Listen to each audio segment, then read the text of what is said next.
Well, thank you all so much for joining us for today's presentation. And of course, I have the wrong screen up. There we go. So today's presentation, explore the national parks of the Eastern United States.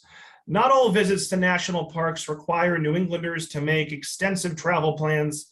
Adventure guide Steve Farrar will take you on a multimedia tour of 8 national parks east of the Mississippi, stretching from Maine to Florida. Whether arranging for a day trip or planning a long weekend, you will learn how exciting and accessible these parks are, from the most visited to some relatively unknown destinations. Steve has visited all of our country's national parks, including hiking to the bottom of the Grand Canyon, scuba diving in the coral reefs of the Virgin Islands, camping around the wolves on Isle Royale, scaling rock faces in Yosemite, and climbing to the summits of Mount Rainier and Denali. So all 60 of us or so, and those that will be watching later on demand, let's give a big virtual round of applause to Steve for joining us here this morning. And Steve, the floor is yours. Thanks so much. Great. Well, here we are wrapping up our tour of all the national parks. If you've stayed with us throughout all of the presentations, you're about to finish your virtual tour of all 63 of our U.S. national parks. We saved the close ones for the end. Today will be the reason we're going to probably go over the hour is that we've got 8 of them packed in that are east of the Mississippi. There's our list. We'll be going from the shore of Acadia up in Maine all the way down to the Everglades in Florida. So without further ado, let's get started. So Acadia, we have one in all of the 6 New England states, we have one national park, despite the finest efforts of the National Park Service, who have begun referring to virtually all of the units under their jurisdiction as national parks. We have one real national park, Acadia, up on the coast there, down Maine, Mount Desert Isle. Initially, they were named in French, the island of the Barren Mountains, because of glaciation. The last ice age did a pretty effective job of scalping away the soil and the top, all of the forests and everything on very, very old bedrock rocks along the Maine coast. So we've got exposed rocks. Île des Monts Déserts, island of the Barren Mountains. So initially, more than half of our national parks started their existence as national monuments and then get upgraded through whatever process. Sieur de Mont National Monument was initially created, and when it was upgraded to national park status, 1919, we had Lafayette National Park. If you're ever in jeopardy, and this should come up, this may win you some money. For 10 years, we had Lafayette National Park. That's what Acadia used to be known as, until 1929, just a name change to Acadia. It's current. So Lafayette National Park went by the wayside. We now have Acadia. The first rays of the sun every day to strike U.S. territory hits Cadillac Mountain, the highest point in Maine, or the highest point in Acadia National Park. There's an image of sunrise from the top, which, by the way, you don't even have to climb. You can drive all the way up to the top of. There's your view once the sun's gotten up in the sky. 1,530 feet doesn't sound like an awful lot, particularly if you happen to have visited Colorado and their 14,000 footers. 1,500 is not even mentionable as a mountain. However, that being the case, from Tierra del Fuego all the way down at the bottom of the South America to Newfoundland, all along the entire Atlantic coast, this is the highest point anywhere along the western edge of the Atlantic Ocean. 1,530 feet. Very desirable climate. The winds off the water keep cool in the summer, and they don't freeze as badly as inland Maine does. It can get below zero. What that did with the attractive climate was attract visitors. If you lived in Manhattan or Philadelphia, you know that August is not a great time to be down in the hot and humid weather. So other than Newport, they were looking for new playgrounds, and they discovered around late 1880s, 1890s, how wonderful the climate was up in Bar Harbor. So you had those that could afford to build these summer cottages. Cottages used maybe for 4 to 6 weeks a year. Look at the size of them. New visitation. Well, that lasted for a while. In 1947, the driest year ever recorded in history on the island, no rain fell after Memorial Day. The place was tinder dry, and of course, with a lightning strike, it started a wildfire that burned out of control from mid-October to mid-November for a month.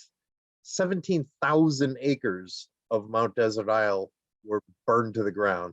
Along with that, 67 of those cottages along Millionaires Road burned to the ground, and most in fact were never rebuilt again. So that wiped out the high points. There are in fact 7 peaks in Acadia that are over 1,000 feet. Again, not really bragging rights, but it gets you up where you can get a view anyway. Bar Harbor is either blessed with or cursed by a deep water port, which allows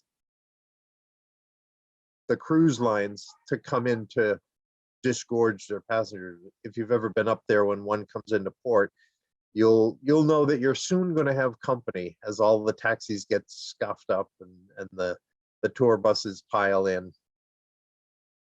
There is a 20-mile, the dark line around the eastern part of the Isle is a Park Loop road that takes you through most of it.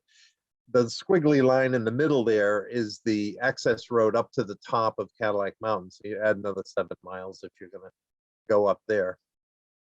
But the green section is the national park, designated national park lands of Mount Desert Isle. So you can see the town of Bar Harbor in the northeast corner is outside the boundaries of the park. There are numerous ways to access most of the areas in the park. There are paths that you can either ride bikes or walk along. Very typical New England, Maine, rocky coast, the waves battering against ancient granite edifices. So there's not a lot of sunbathing, not a lot of soft sand. There's actually only one sand beach in the entire island. Fun places to stop along the route. Thunder Hole. If you're going to go down there, when the waves come in, the narrow slot there, they not only thunder, they make quite a splash. So you want to cover any electronic devices. Cameras don't normally do well with salt water. The most fun, in my opinion, activity in the park is to go up on the Carriage Road. There's the Loop Road is a carriage road. Well, there's a 57-mile carriage road that John Rockefeller Jr., with his dad actually, built. These guys are good. They studied their road building, and they decided to use a broken stone methodology. This is what the Romans used, and it's very, very expensive way to build a road. But if you use it using broken stone, it lasts. It's why you can walk the Appian Way today that was built before Christ was born, and it's still there. The Romans, when they built things, it was meant to last. So Rockefeller copied their technique. The broken stone, finest example anywhere in North America of a broken stone road. And instead of guardrails, John Jr. used as his signature to the roads that he did build these blocks of granite that became known as Mr. Rockefeller's teeth. 57 miles, no motor vehicles allowed. So you can ride your bikes, you can take a walk, you can take a horseback ride there along the carriage road, but no vehicles. It was to provide a sanctuary back in the 20s when the horrible gas emitting noisy motor vehicles came into vogue. Mr. Rockefeller said, not on my island. So one of the popular stops along the carriage road is Jordan Pondhouse. How would you like to be a roofer, a slate repairer, and work on that pitch? Jordan Pond is absolutely infamous for the traditional back lawn way to pass an afternoon. Afternoon tea is served. There's Adirondack chairs, there's picnic baskets. No more classic a Yankee way to spend an afternoon than with warm popovers, freshly squeezed lemonade, and locally sourced strawberry jam. It's absolutely, it's as good as it looks. This is your view from the Adirondacks, looking out over Jordan Pond. The two bumps in the background are called the bubbles. So you can ride along on the carriage road. But one thing, if you're going to do that, I would very, very highly recommend 17 points along the 57 miles. The road had to cross either a brook or a rill, a depression that the road had to be built up over. So there's 17 different bridges. Rockefeller assigned each of the locations to a different mason and gave them full creative freedom to create however they wanted to bridge that span. So you have 17 very unique bridges to explore. However, if you don't get down off of the carriage road, you have no appreciation for what you're going over. You got to get down and go out in the woods and look back from the side to appreciate the bridges. This one happens to be my favorite, the Cobblestone Bridge. This is from 1917. Take a look at that baby. They just don't build walls like that anymore. This was an Italian mason, actually. Even the underside of the arch is all inlaid with cobblestones. It's absolutely spectacular. But like I say, if you don't get off the road, you wouldn't even know what you're passing over. So it's kind of a fun bucket list to go take a look at the different bridges. Hemlock Bridge, shaped like a point of the hemlocks, which you could see looking up the stream under the bridge. And there's one that spans over the drivable park road. Again, geologically, this is actually distant relatives of the domes in Yosemite. Formed the same way, with gigantic underground plutons, they're called, that force their way up from way down below and then get scoured off with glaciers so that it exposes the bedrock granite. Precipice Trail, if you're adventurous, that's about the best signature hike you can do in the park. It's a 1,000-foot elevation gain and skirts around some steep cliffs. Does get a little steep. This is what's called a via ferrata, Italian for iron road, where they give you some handholds. They've pounded in iron to help you up in spots. Gets a little tight going around the corners, but as you get up higher and higher, you get a pretty good view from the top of the Porcupine Islands out in Bar Harbor. If you're not quite up to the 1,000-foot, you can do Mini-Me.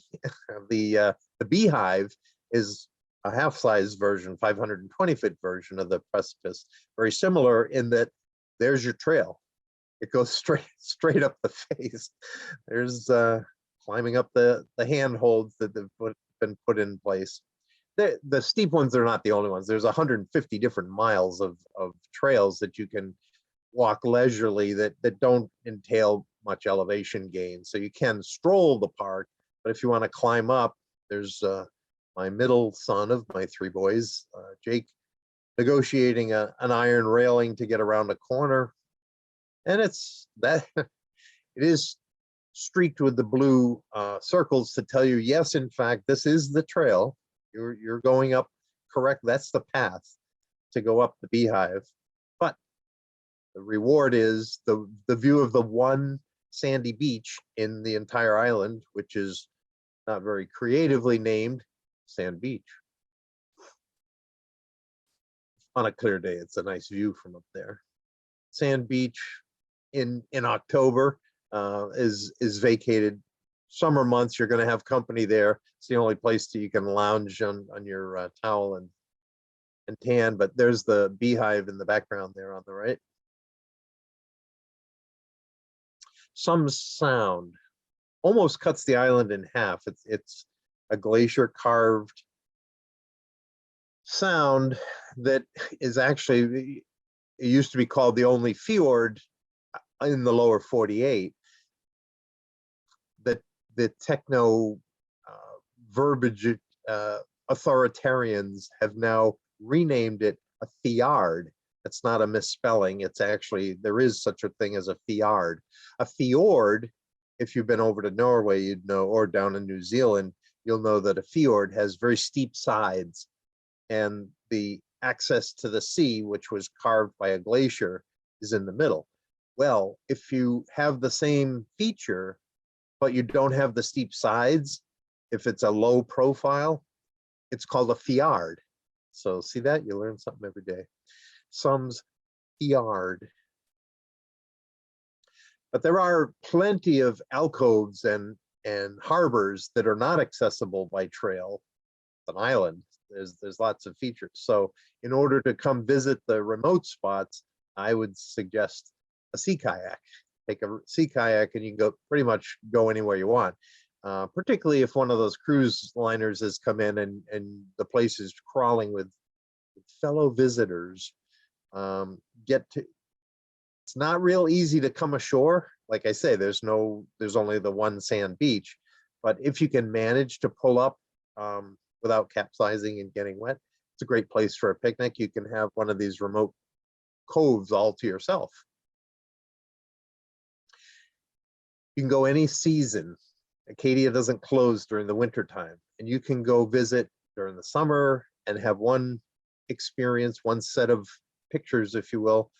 You come during a different season in the fall and completely different look to the place. Fall's very, very popular. Even the little mosses and lichen up on top of Cadillac Mountain here change color during the foliage season, so you get some pretty remarkable pictures. And of course, out on the western end of the Mount Desert Isle is Bass Harbor Light, one of the most photographed lighthouses anywhere in America. Very reliable sunset shots. But you can be in with the lakes and still get pretty good shot as well. Or you can go back up on top of Cadillac Mountain and turn 180 degrees from your sunrise shot and get a beautiful sunset. Lots of options. That's our one national park in New England. We do, however, have a new national monument out in Woods and Waters. This is a new one. Just President Obama used the Antiquities Act to create it in 2016. How would you like to have 87,000 acres that you didn't know what to do with? That was the problem facing Roxanne. Roxanne Quimby is the owner of Burt's Bees, the founder. She owned quite a slug of the northern Maine woods, and she didn't want the logging industry to have access to it and go clear cut her beloved woods. So she donated 87,000 acres to the government. Said, here, you guys protect it. So it's essentially an extension This is the northern terminus of the Appalachian Trail, which runs from Springer Mountain in Georgia up to Katahdin in Maine. There's now an additional trail running north from the traditional end of the Appalachian Trail up to the Canadian border, which is called the International Appalachian Trail. Most of that 35 miles goes through this new Katahdin Woods and Water National Monument.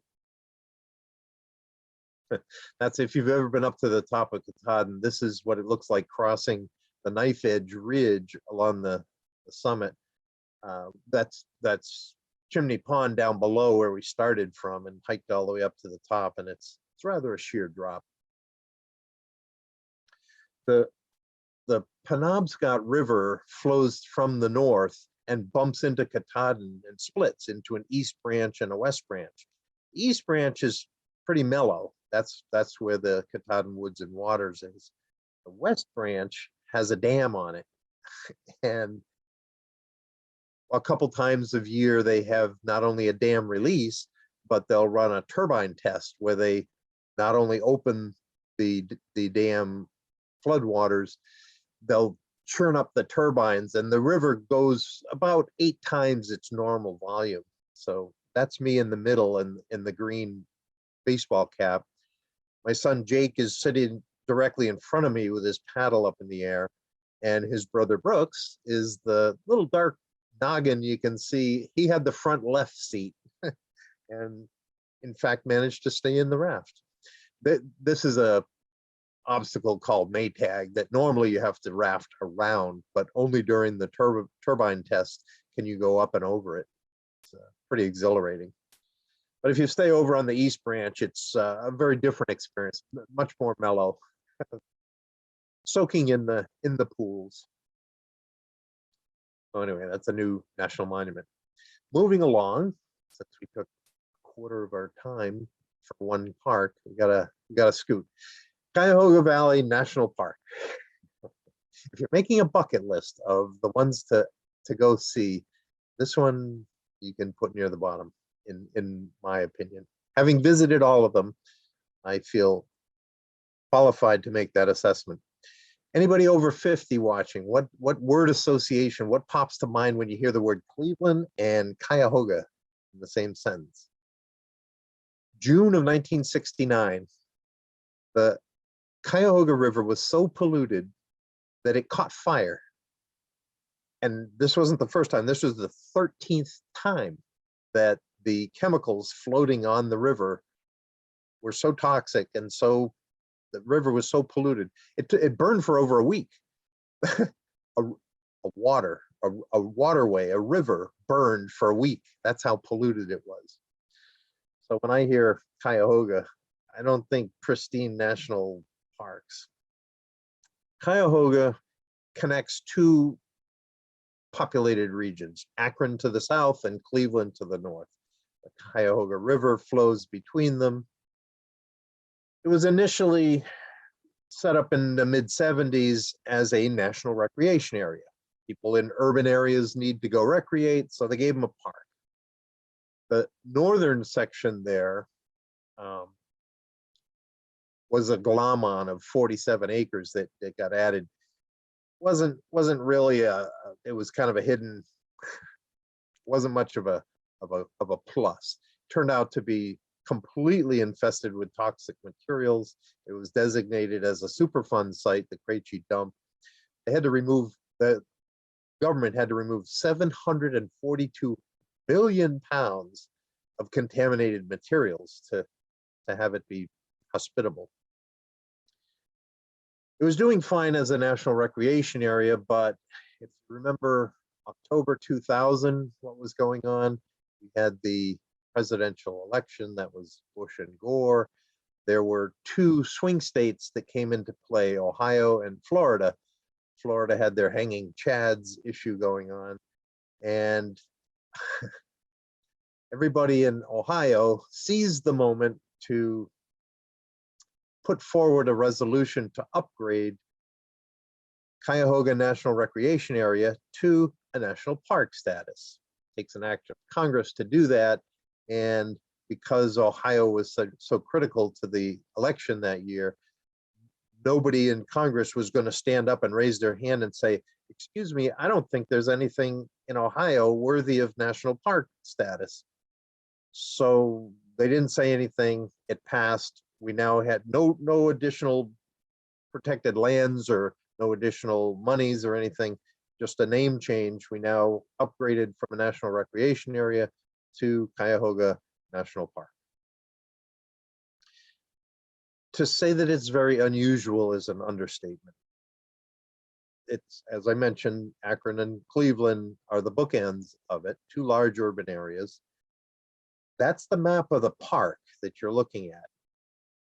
Very intense network of roads, a lot of asphalt, connecting several small towns that are within the borders of the park, as well as interstates. Private attractions, a lot of the land is privately owned. The recreation portion of it initially preserved the towpath of the old Erie Canal. In order to get barges pulled along the canal, there were horses with ropes attached that tugged along the towpath. So now the towpath is there. You can run a marathon on it. They did put a railroad in, the Cuyahoga Valley Scenic Railroad, under the picturesque interstate highway. You can't get away from seeing highways, actually. But if you have kids, you can go on Saturdays and Thomas the Train shows up. There's a couple different mill stations. This is the Boston Mill. Have fun with Thomas. If you don't have kids, come at night, because there's ales on rail. This, mind you, is in a U.S. National Park. A beer tasting train ride, ales on rails. You can come visit your national park.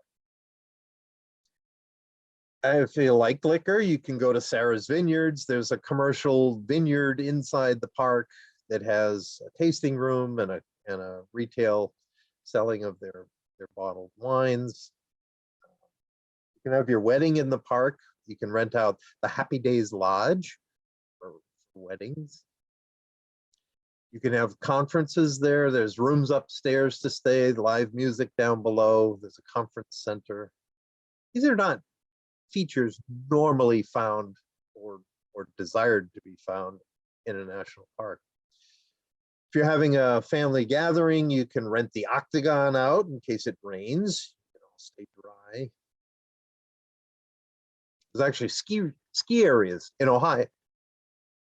That's enough of an oddity to find ski areas in Ohio, but they're inside the national park.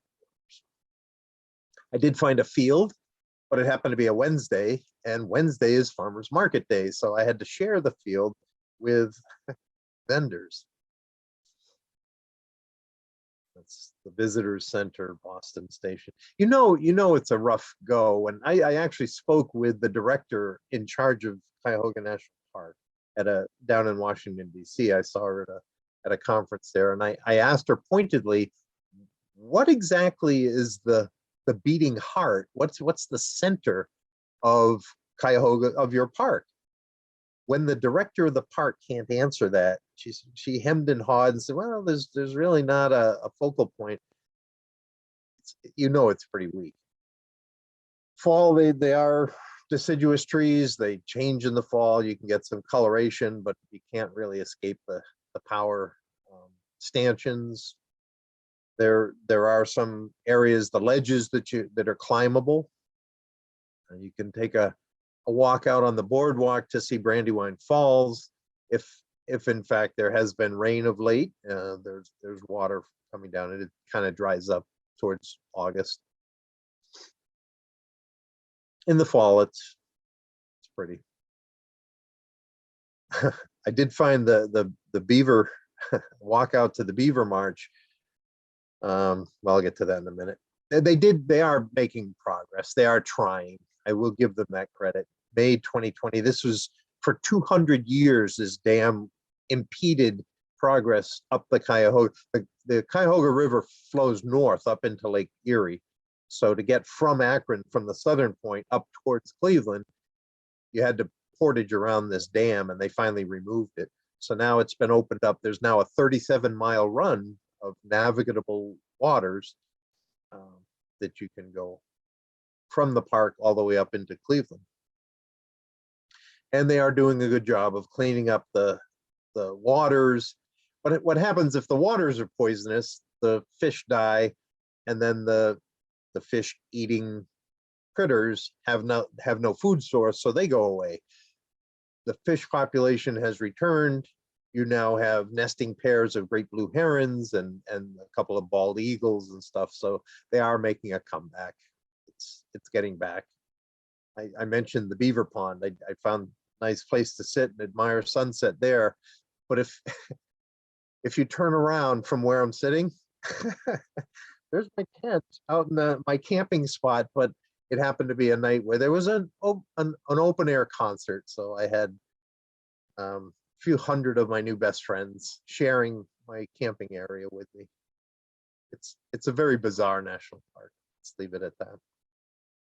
And speaking of which, here's another one. This is our newest of our 63 national parks, New River Gorge in West Virginia. New River Gorge was already under the protection of the National Park Service. If you've seen the intro section, I went through the differences of the rules and regulations that govern the different unit designations of the 423 units that are under the Park Service. Wild and scenic rivers, you're not going to have any condos or public lands being built up. It was already protected. Mr. Manchin decided that it would assist his reelection bid if he could claim to have brought a national park to the people of West Virginia. So he put forth an idea to upgrade the Wild and Scenic River to official national park status. Problem was, I don't know if you've ever been to West Virginia before, but people in West Virginia hunt. And this was 70,000 acres that would be off limits to hunting because there are no firearms allowed in a national park. Well, that didn't go over very well, and he met some rather stiff resistance, but ever resourceful. What he did was decide that just the section of Route 19 that crosses over the iconic bridge is actually 10% of the protected area is officially designated as a national park. The other 90% is a national preserve, and you can hunt in a national preserve. So it's just not the way national parks were meant to be made. This area, however, is historic. The Appalachian Mountains, and we'll get into this when we see Shenandoah later on, but the Appalachians, which were formed when Laurentia, North America, got smashed into Gondwana, which was Africa, to form the one giant landmass of Pangea. This was 500 million years ago. What that did was force up the Appalachians, and in actuality, they used to be taller than the present day Himalayas. They're just very, very much older, and they've been eroded down over 500 million years to where they're 6,000 feet instead of 30,000 feet. So the New River could not be less accurately named. It's one of the oldest rivers anywhere on the planet. And they call it the New River. It used to be the Tiace River. Somebody renamed it. There are overlooks you can hike to and look down. The river has had a few years to carve a valley. I counted them. There are 150 steps on the Turkey Spur overlook that some enterprising Eagle project put into place. And you do get, depending on what time of year you go, if you go in the springtime, rhododendrons are blooming, and it's very, very nice views. There's an amphitheater in the park that normally has summer theaters. 2019 full house. I happened to have visited right after it got upgraded to national park status. The place was all closed down for COVID, so I had it to myself. There are a couple of rocky trails you can hike around to the climbing areas. The cliffs in the gorge are very, very popular in the area. There's over 1,400 different routes, so a lot of beginner to expert routes, a lot of mountaineering, initial rock climbing guide services that use the park.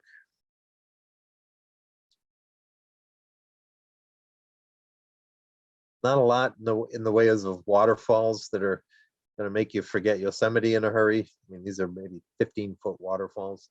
That's about as tall as you get going through the park. But the bridge is a good one. When it opened in '77, it was the 5th largest, longest single span bridge anywhere on the planet. It's very striking. Route 19 goes right over it, so you're generally, and it's like the bridges at the Carriage Road. You got to take the first exit and go off to the observation deck to the side of it to appreciate what you just drove over. It's on the Register of Historic Places. West Virginia didn't have a national park, so when we had the Quarters series, the 2005 entry for West Virginia featured the New River Gorge Bridge at the time. It's almost 900 feet off of the water, so it's a magnet for base jumpers, which one day a year you can do that. If you want to go on Bridge Day, it's the 3rd Saturday every October is officially Bridge Day. It's the largest outdoor festival anywhere in West Virginia in the entire year. This year it's October 15th. And what they do is that you can base jump if you register and you're qualified and you have the right equipment and stuff. You can jump off the railing and sail down, or they allow, this is one hell of a rappel. You can rappel 900 feet down to the river, if that tickles your fancy. They used to do bungee jumping, but I couldn't get any of the rangers to explain what incident might perhaps have initiated that being discontinued. I assume some bungee jumpers didn't turn out well. They haven't been bungeeing off of the bridge allowed since 1993. 2019, pre-COVID, 100,000, they shut off Route 19 and to cars, and there were over 100,000 people on the bridge watching the crazies jump off and sail around. If that turns you on, that's a fun place to be. But anyway, that's the bridge. That's the only portion that's actually designated as a national park. New River Gorge, our 63rd national park. Right beside it, actually, just to the east, is Shenandoah National Park, and I'll have to speed up a little to get through, but it's the northern terminus of Shenandoah is due west of Washington, D.C., about 60 miles west, 100 miles. It's 100 miles long from north to south, very skinny park, and the road, Skyline Drive, that is built along the top of the ridge actually parallels the Appalachian Trail. So it's a very, very bizarre section of the trail, being that it's close proximity to motor vehicles. Historically, early 1700s, the area was pretty well abused. All of the large mammals had been hunted to extinction. Elk and bears and everything were gone. The timber companies had come in and basically stripped everything. All the old growth timber had been cut down. Miners, wherever they found a vein of any mineral of any value, that was an open pit mine. So it was a pretty rough area. Make Work Project, the Civilian Conservation Corps in the early 30s, FDR said he set up 10 different Civilian Conservation Corps camps and said, I would like a road here. I would like this accessible. Well, this is pre-pneumatic drills and modern ways of building roads. It was quite an undertaking. There's Mike Mulligan and his steam shovel. That's how you used to have to dig a tunnel back in the 30s. If you wanted to put a road where there was no immediate means of passage. You had to dig. So these are old pictures of, there weren't too many spots where there was room for a road, so they had to dig into the side of the mountain to have clearance. So there were only a few spots for turnouts. It did fit. The Virginians stepped up. They spent $2.3 million of Virginia raised tax money to build the road. And there were a lot of private owned parcels that weren't in a big hurry to give up their lands. But after 11 years of settling lawsuits, the Skyline Drive finally opened. There's the first paying customer at the north entrance. It's 105 miles north to south driving the Skyline Drive. And these turnouts, you can only park maybe 3 or 4 cars in each spot. They're not big turnouts. But if it happens to be full, don't fret, because there are 75 different turnouts over the length of 100 miles. So you just go a couple miles down the road and there'll be another turnout with a very similar view.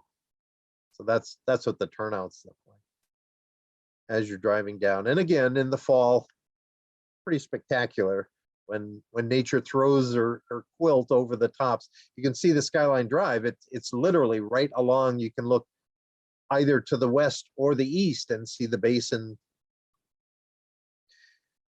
on either side. And you know, I live up in New Hampshire. We have pretty good foliage up here. People come from all over the place. It's not too bad down there either.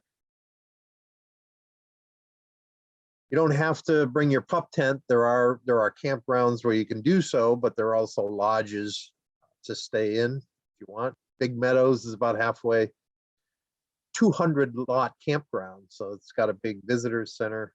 When I was there, they had this, it just been a big fire. So I was talking to the ranger and he said, oh, that was intentional. That was a controlled fire.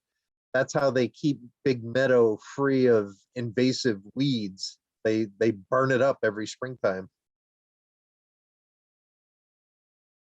This is a commemorative statue at the visitor center there at Big Meadow to the 10,000 young men who worked in those 10 camps to build the Skyline Drive.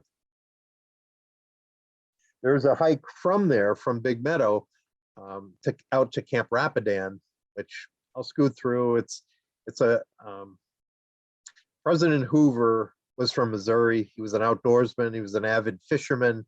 He didn't care for Washington, D.C. He wanted to escape. So he set up, there he is with his wife, Lou Henry, on their footbridge out there, which I stopped by. The footbridge is still there. You can go visit if you want. It's still one of the top trout streams anywhere in the country. So President Hoover used to spend a lot of time out there. This is essentially the precursor to Camp David. This is where the president would retire. There's the first lady's bedroom, circa 1930. This was the precursor to Camp David, where you could take visiting dignitaries and get away from the lobbyists and the hangers-ons and stuff and go out to his camp and sit out at the big outdoor fire and have talks and get real progress made. 3 of the buildings have been restored and you can go visit on your hike there. There are some where you have the Appalachian Mountains and you have rainfall. You're going to have waterfalls. Again, it's a babbling, bubbling brook. It's not a thundering waterfall, but it does make for some very swimmable pools at the bottom if you happen to be there in the summertime when you're in need of refreshment. If you're hiking the Appalachian Trail, these pools are all along it. When I say it's peculiar, there aren't too many places along the Appalachian where you can stop and have lunch at a hot dog stand if you want to, without building your fire first and stuff. No freeze dried. It gives you a respite from the normal rigors of hiking the trail. Different overlooks as you head towards the west. Obviously, sunsets are spectacular. That's Shenandoah. And Blue Ridge Parkway is the connector. Parkways usually connect different park units. This is Shenandoah to the north. Blue Ridge Parkway connects down to Great Smoky Mountains. It's a fantastic drive. No commercialization, no billboards, very few exits. Just a beautiful scenic drive to get down to Great Smoky Mountains. The single most visited national park of all of them in our entire system, mainly due to the ease of access, the proximity to urban areas. Look at the network of interstates. Yellowstone or Grand Canyon are the runners up at 5 million visitors a year. Great Smoky Mountain is more than double the second most visited at over 10 million. The park straddles the border between Tennessee and North Carolina, and the Appalachian Trail follows said border. So it's kind of fun if you're hiking that section of the trail. You can have one foot in Tennessee and the other foot in North Carolina and so on.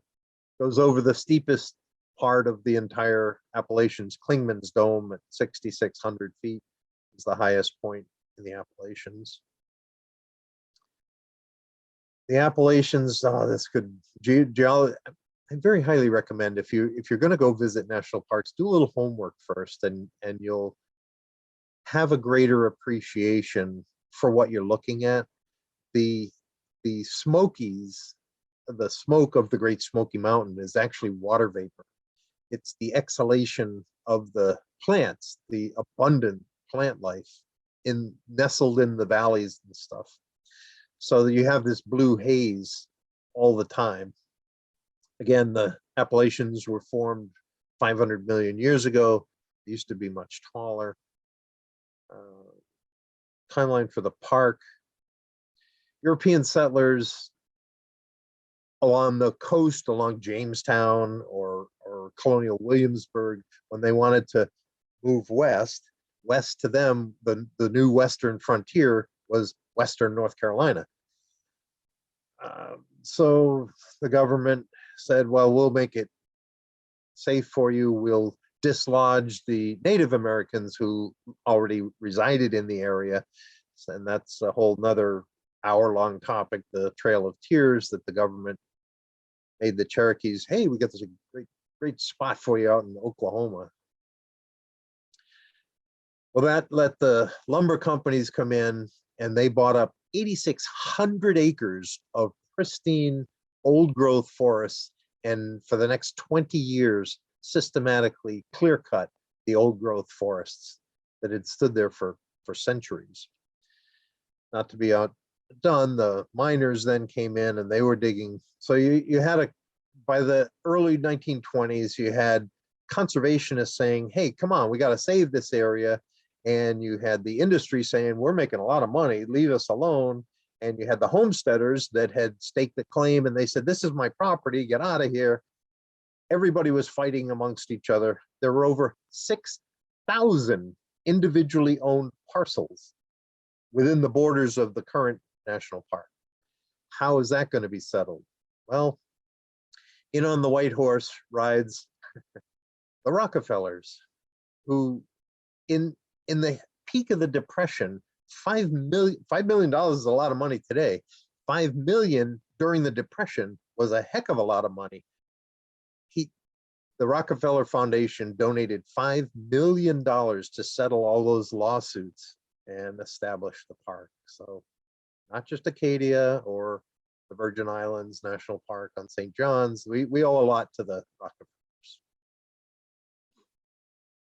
We ended up with over 800 miles of trails in and around all these beautiful hills that you can. This is, I do an hour-long presentation on plants in the parks, where we take a look at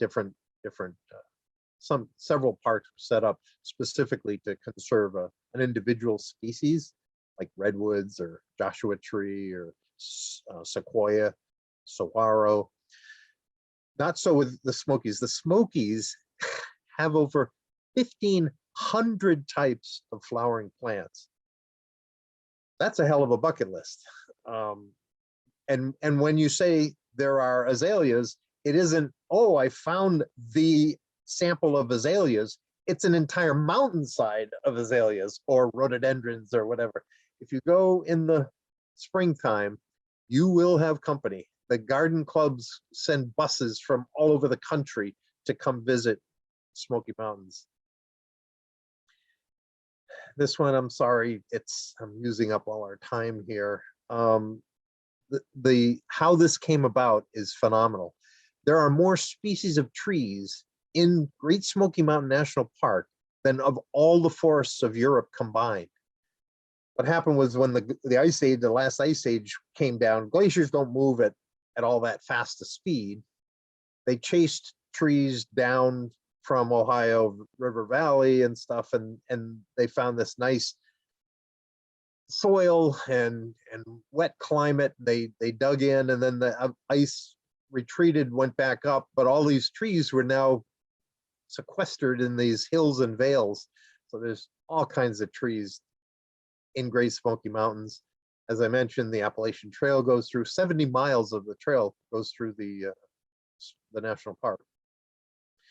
So there's erosion bars so the trail doesn't get eroded and stuff. There are a couple of campgrounds. Sites are reservable upwards of a year in advance, so you pretty much have to be on your game to get a site. You will have company. There are black bears in the areas, 2 per square mile, but there's a lot of square miles.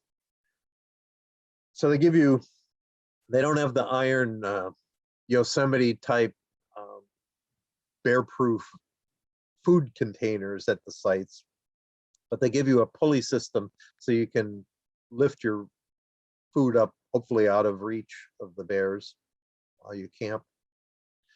One of the most peculiar wilderness sightings you'll ever see is this phenomenon of fireflies, synchronous fireflies, lightning bugs. There are 19 different bioluminescent species of beetles in Great Smoky Mountains, 125 different species in North America. Well, there's only 2 places anywhere on the planet that this phenomenon occurs. Every year, the same week, last week in May, first week in June, millions and millions of fireflies descend on Great Smoky Mountains. They're all over the place. It's gotten so popular that there's a lottery in February where you have to go online, know when to throw your hat in the ring, know the exact date that you're available for. And if you get a lottery ticket, you're allowed into the park during that week. It's very, very popular. The only other place on Earth where you can see this happen is over in Malaysia somewhere. So it's very bizarre. You have the entire woods are just lit up by fireflies. So if you find a meadow, you can be surrounded by fireflies, and then you look up, and on a clear night, you've got constellations. You don't even need drugs. It's just a very exotic experience.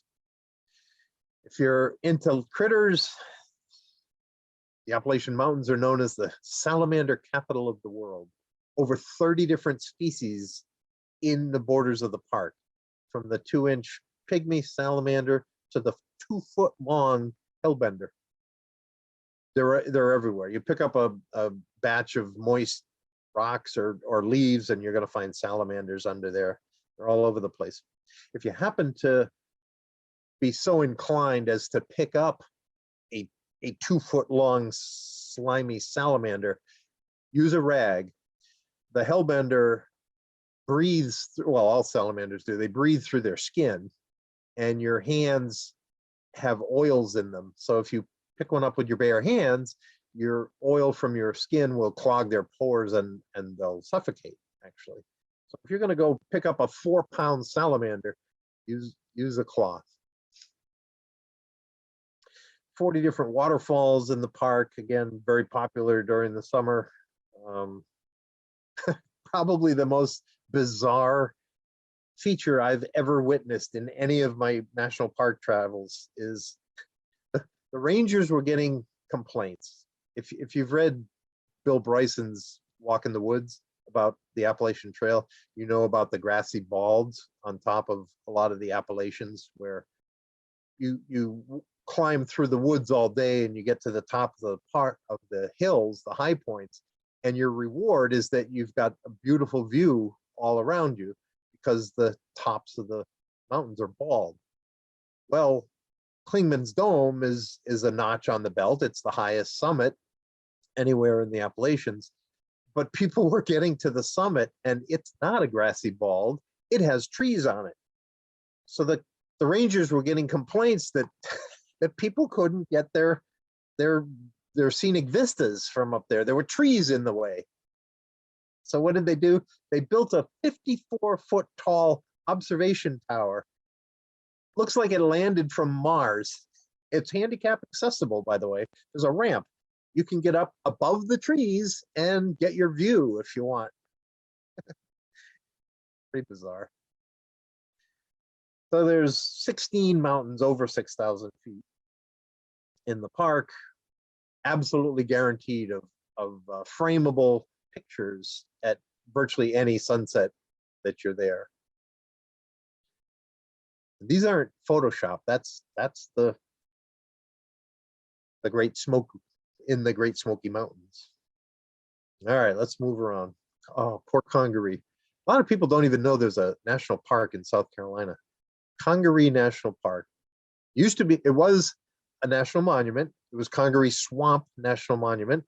And the marketing department wisely decided to drop the swamp moniker when it got upgraded to Kangaroo National Park. Kangaroo was the name of the indigenous tribe that lived there until the white European settlers arrived with their smallpox, and they had no defense against that. There are no Kangaroo Indians left anymore. They've all been wiped out by our smallpox. 17 miles south of Columbia. It's if you're visiting Charleston, it's 100 miles of interstate up the road. It's actually not a swamp. Swamp is standing water. This has the Kangaroo River, as you can see, the southern border to the park, or Cedar Creek runs through the park. It's the tallest temperate hardwood forest anywhere in the world. Beautiful, beautiful growing conditions. This is all the eroded Appalachian Mountains over the millions of years have come down from the rains and the floods to settle in the lowlands. Beautiful soil. Because it was swampy, the lumber companies wanted to get in there and get at these magnificent, huge trees, but they were losing so much equipment in the swamp because 10 times a year, the creeks overflow their banks and make a area not conducive to heavy machinery. So they went around left this island of parks, which is the canopy in Kangaroo National Park is taller than that of the Amazon rainforest. That's how big these trees grow. There are 80 species of trees. It's not a very big park. And the ones that grow there are absolutely enormous. 15 of them are the tallest of their species of trees found anywhere in the world. There were 15 of them. 6 of them were national champion trees. Hurricane Hugo snapped off the tops of 5 of the 6 national champions. So I don't want to spend a lot of time on this champion tree. There's tree measurements. You go up 48 inches from the ground and measure the circumference of the tree. That's a trunk circumference. Then from the ground to the top of the tree is the tree height. And then from left to right, the crown spread is another measurement. Any tree, you can take those 3 measurements on and add them together and you get a numerical value for whatever tree you're measuring. Well, there's the list. It's a very different climate zone than we have in New England. So the species are, they have persimmon trees and water hickories and stuff. Different trees than we have. but of all those trees, the ones with the asterisks, there are no example of that species anywhere in North America taller than the ones that are growing in Kangaroo. So you can take a ranger tour of the big trees. There's our national champion bald cypress tree. I mean, it's like land of the giants. It's unbelievable. 26 feet around to get around the bald cypress, which are very bizarre because these are they're called cypress knees. They look like little leprechauns out in the forest. They're actually extensions of the root system of cypress trees. There's your national champion sweet gum tree. No, we just don't have pine trees that have that kind of girth here in New England. I won't show you 1,000 pictures of, but it is a swampy area. There are mosquitoes in the swamp, so this is in the visitor center to prepare you for your traipsing out there. They give you a mosquito meter as to how bad it's going to be. 2.4-mile boardwalk, hell of an Eagle Scout project. Half of it's elevated to keep you up off of the wetlands, and then half of it's down where when it floods, you're going to get wet. You do well to pay attention to the posters in the visitor center that alert you to it's a southern swamp. You've got that one happens to be a brown snake, but it looks identical to its cousin, the water moccasin, who is very poisonous. Don't go pet any of them and you're safe. But there are alligators. It's a southern swamp. I mean, even the spiders are big. Everything's big in this area. They're huge. You don't have to walk around amongst them. You can take a kayak tour down Cedar Creek. The ranger leads tours, and he can point out all kinds of fun facts. That's Kangaroo. And that brings us to Florida. Florida, if you want to base a trip to parks, use Homestead, right smack in the middle there, just south of Miami. Fly into Miami, drive to Homestead. You've got the visitor center to the east for Biscayne National Park, and then immediately to the west, you've got the visitor center for Everglades National Park. So Homestead's a good spot. Biscayne, 97% of the park is underwater. It's actually 4 very separate ecosystems. The narrow green that you see along the coast is a mangrove forest, absolutely essential to preserving wildlife and the geography of the Florida panhandle. Then you have the Biscayne Bay in the middle there, which is essentially seagrass. It's all protected from the Keys. The small coral islands are the northernmost stretch of the Florida Keys. So they stop the storms from battering. So you have a nice quiet bay in the middle. And you have the Keys. And outside of the Keys, you have the only living coral reef anywhere in the US. So you've got mangrove forest, saltwater seabed, the bay, coral islands, and then coral reefs. Mangroves are invaluable all along the coastline. They keep the sea from battering. They facilitate the exchange of fresh water into salt water. They anchor the silt coming in along rivers, canals from getting washed away. I mean, you see these storm surges when the hurricane comes. There's a 12-foot or 15-foot storm surge ahead that's hitting the land ahead of the hurricane. Elevation in Florida is measured in inches. You get a 12-foot storm surge smashing into the land without the mangrove forest to anchor everything, the place would be wiped out. It is kind of an impediment to to kayaking inland from there, but can be done. The birds are phenomenal along the wetlands, the stilted, long-legged ones. You can fish from shore. You can go kayak out into the bay if you want. You don't really need to scuba dive out there. It's not very deep, so you can just snorkel. And there's all kinds of critters that populate the protected bay. It's a very different ecosystem, including our friends, the manatees. Living lawnmowers, these guys. Every adult manatee consumes over 100 pounds of aquatic vegetation daily. So you turn a pod of manatees loose and they just mow down all the seagrass. Out on the northernmost island is Boca Chica Key. It's actually right across, it's only 16 miles across the bay from South Beach, from Miami. Elliott Key, not where you want to be when the hurricane hits.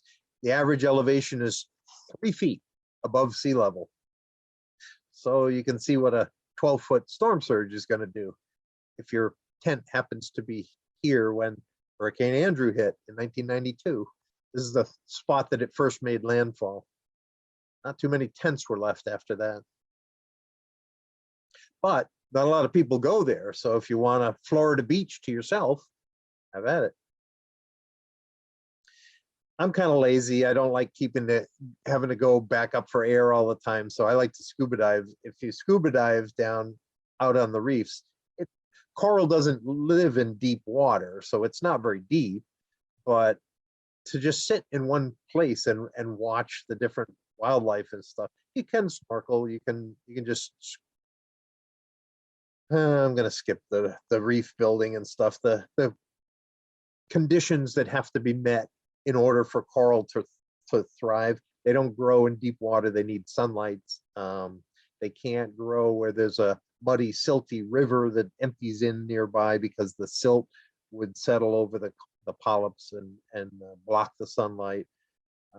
There are no corals found in fresh water. It has to be salt water, and it has to be very clean. You can't have agricultural runoff from farms or the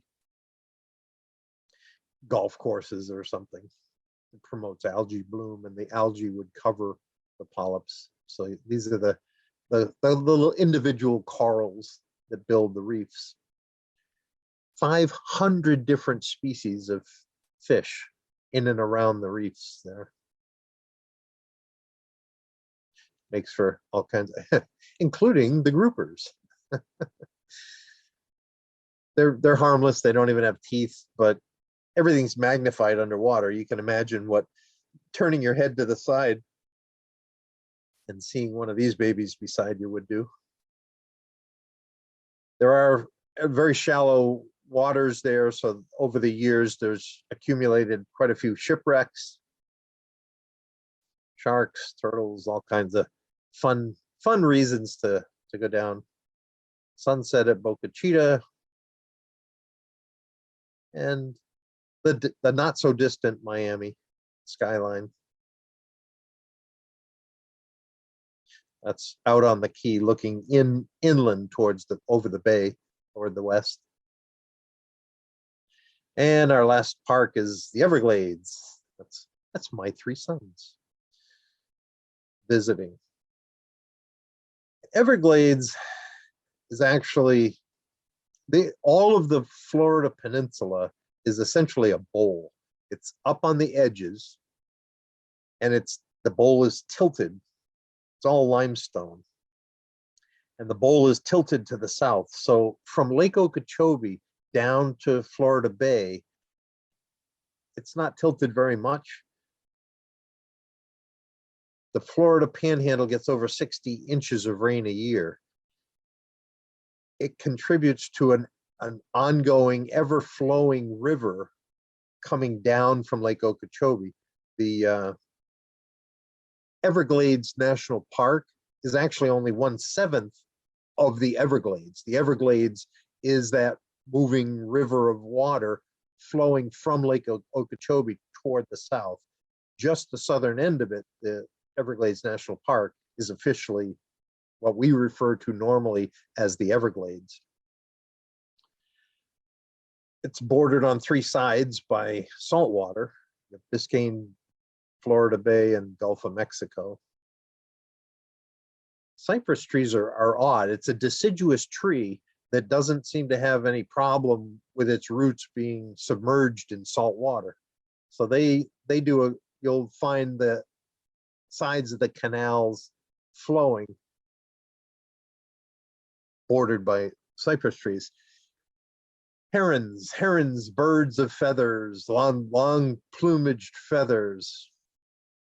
It's actually the Audubon Society. It was the birds that led to the establishment of Everglades National Park. Late 1880s, the haberdasheries in Philly and Manhattan, that was in vogue. The showy feathers from snowy egrets and herons were all the rage. They brought in so much money that it made sense. Literally, the game wardens out in the Everglades were being killed. They were being murdered because the poachers were making so much money poaching the birds for their feathers. Well, it was the Audubon Society that stepped up and said, we got to save the birds. They're being hunted to extinction.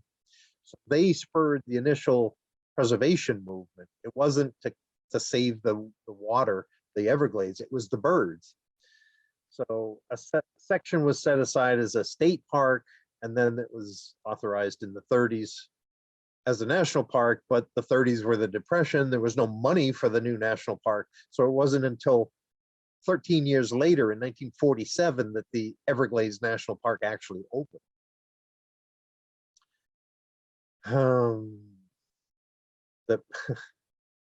There are 9 separate ecosystems within the Everglades, and it would take more than my allotted few more overtime minutes to get through them. But there are canals that open up into mama alligators are great. They'll dig up and make pools for the babies to swim in, but they're not individuals. Where you find one, you usually find a lot of them.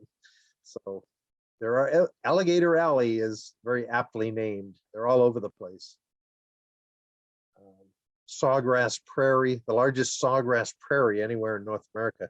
It's not actually very deep. This is that flowing river that's coming down. You can walk around out there if you want to. It's a lot more safe to grab one of these. The fan boats are cool. They can move at about 4 inches of water. There's no keel on them. They don't use a rudder to steer. They move the deflection of the angle of the fan blade to turn. So they can get out where it's very shallow, where there are no roads or trails or anything. So you can get out into where there's huge flocks of flamingos or spoonbills. There's over 300 different species of birds in and around the park. Fan belt rides are fun. 14 different endangered species, including 3 different types of sea turtles, call the Everglades their home, where they're making a comeback. Florida panther, you might have heard, is endangered. Not a lot of them left. We do have a crocodile. There's a North American crocodile, narrow snout as opposed to the broad alligator snout. And our friends the manatees, these poor guys, they can't really migrate all that much. They don't change scenery all that often. So if something like a red tide happens, an algae bloom, they're particularly susceptible to it. In 2013, we lost almost 800 manatees died because there was a red tide bloom that they couldn't escape. There's your overview from above of that water flowing from north to south. One underreported that danger that you may not know about to the Everglades. Somebody thought they were being nice to their pet boa, their Burmese python, and let them loose in an area. Burmese pythons are not indigenous to South Florida. They're from Southeast Asia. What that means is they don't have any natural predators. They're not usually found here. So nobody eats Burmese pythons. Well, females lay nests of up to 100 eggs in one hatching. So where there's one, there are many, and they are all over the place.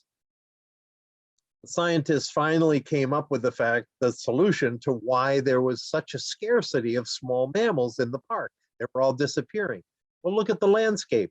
There's nowhere birds nest down, it's all lowlands, and the snakes can get at them. So they eat the birds' eggs, they eat the small critters that make their homes in very accessible. There's nowhere for small animals to get away from the snakes.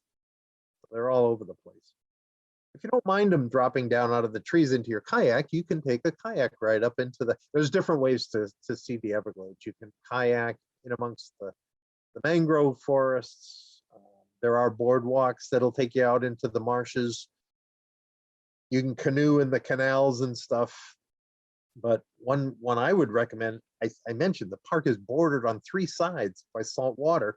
Nobody really thinks of open beaches when you think of going to the Everglades, but you get a backcountry permit and it doesn't allocate you to a particular numbered campsite. You can go anywhere along the beach and camp anywhere you want. So you can find a very remote area and not share it with anybody. So you can have sunsets like this to yourself and not have to share it. That's inland in the drier area. No shortage of high wow factor sunsets, and it takes good clouds to make a good sunset, and the clouds are pretty reliable here. All right, sorry I went so far over. They're your parks, you pay for them, go see them. That's my message. All right, great job, Steve. Oh, nope, yeah, one more slide. Go ahead. Oh, well, I'm just going to mention that September 1st is the finale of our presentations. We don't have any national parks in Massachusetts, but 16 of those 423 units that are run under the jurisdiction of the National Park Service, there are 16 different ones in Massachusetts. There's your bucket list. So you can take day trips and get to a National Park Visitor Center if you want in Massachusetts.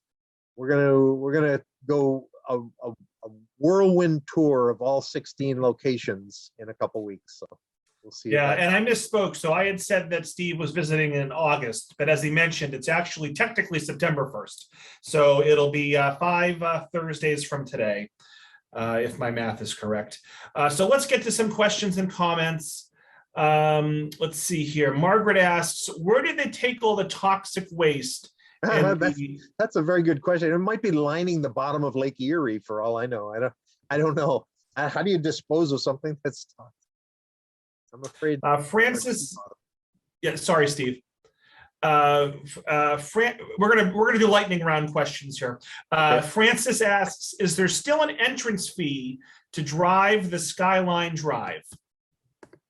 Yes, because it's within the borders of Shenandoah National Park, you have to pay the entrance fee to the park. Well, if you're 62 or older, I think they've gone up to $80 now for a lifelong pass. It's good for you and anyone in your car, so you don't have to use it too many times, and it's paid for itself. And then you can go any of the National Park Service areas free of charge. Marion says, great presentation, awesome pictures. Francis says, thank you, Steve and Tewksbury Library. Lee says, wonderful presentation and great photos. Jill says, great presentation. Lois says, photography was amazing. Rocco says, unfortunately, I missed your earlier national park tours. Oh no, Rocco, where have you been? Are the recordings still available? So actually they're not. I only keep them accessible for a couple of weeks. I know Steve has a website. Steve, are you in the process of updating your website? Are you ever going to list your upcoming talks on your website? peglegpresentations.com is the source. Yeah. And if somebody's running I put on the shows with a lot of like assisted living facilities and stuff that don't stream them live. But if I do have series like this with a public library that are going to be open to the public, I'll list that on the website. Right. So Rocco, check out Steve's website. Lois says the colors of the Cobblestone Bridge were intriguing. Joyce asks, has climate change affected the Great Smokies? Climate change affects everything. It hasn't to the extent that it has the western parks. It may be coming. I don't know. I kind of shy away from engaging in climate change discussions because it's not universal. It's not equitable in its effects. Some areas are affected dramatically more. If you go out to either the Rocky Mountains or the Canadian Rockies, Glacier National Park, huge tens of thousands of acres of what used to be evergreen forests are now standing dead timber because of climate change. There's a bug, a pine bark bug, that used to not be able to survive our winters. It used to, 98% of them would be killed off every winter when it got cold. Just a degree or a degree and a half warming of our winter temperatures have allowed that this beetle doesn't get wiped out each year, and they've spread like crazy through the forests and killed all these pine trees that are now standing tinder. So when there's a natural lightning strike, it doesn't even have to be a discarded cigarette or a campfire. It can be just a natural strike. Once it hits, you have just these outrageous wildfires that are uncontrollable, due specifically to climate change. That degree of things hasn't hit in the East yet, but I don't know. It might be coming. Shinwei says, great pictures, great choice of words, encompassing presentation. Barbara says, thank you, wonderful talk. I put Steve's website link in the chat, peglegpresentations.com. Let me open up the Q&A for a few more. Could you put the website in the chat? I just did that. So Rita says, thanks, this was amazing. Ronald says, although not pertinent to today's presentation, any comments on the current situation in Yellowstone, Yosemite, and Sequoia? Any comments there, Steve? Well, it's interesting, and it's a longer discussion, but the Mariposa Grove in Yosemite, they've had to take drastic actions to protect the sequoias. Sequoias they require wildfires to propagate. The bark on a sequoia is over 3 feet thick. Normally they can withstand less intense wildfires that clear out the undergrowth around them. The heat goes up the trunk of a sequoia and makes the cones at the top open up and drop their seeds. The wildfire cleared out the competing vegetation and then covers with ash to protect from the sunlight and stuff. So sequoias normally require wildfires to make more sequoias. The intensity of these wildfires is such that they're scorching, they're burning the sequoias. They can't withstand the intensity of these fires, so it's becoming a problem. The northern Yellowstone got wiped out. They had a late May heavy snow, and then they got torrential rains. The combination of the water from the rains combined with the melting of the snowpack, those streams and rivers, the gateway towns to the north of Yellowstone, you probably saw the videos of literally houses washing down these raging rivers that aren't usually that bad. This will be that's not a quick fix. They've got to rebuild a lot of infrastructure before northern parts of Yellowstone will be open for business again. So those are pretty disastrous. Yeah, so our last comment goes to Lois, who says, this was a great way to spend part of a summer day. I love your personal perspectives. Thank you. So Steve, we're going to wrap it there, and we will see you again in 5 weeks on September 1st to look at some historic sites here in Massachusetts. Do you have any last words, Steve, before I end the session? Nope. We're good. I'm just suggesting that national parks are very worthy destinations for you to plan trips to. All right, excellent. So we will see you all in about 5 weeks. I hope everyone enjoys today and the rest of the summer, and stay cool. Thanks again, Steve. Bye-bye. Okay.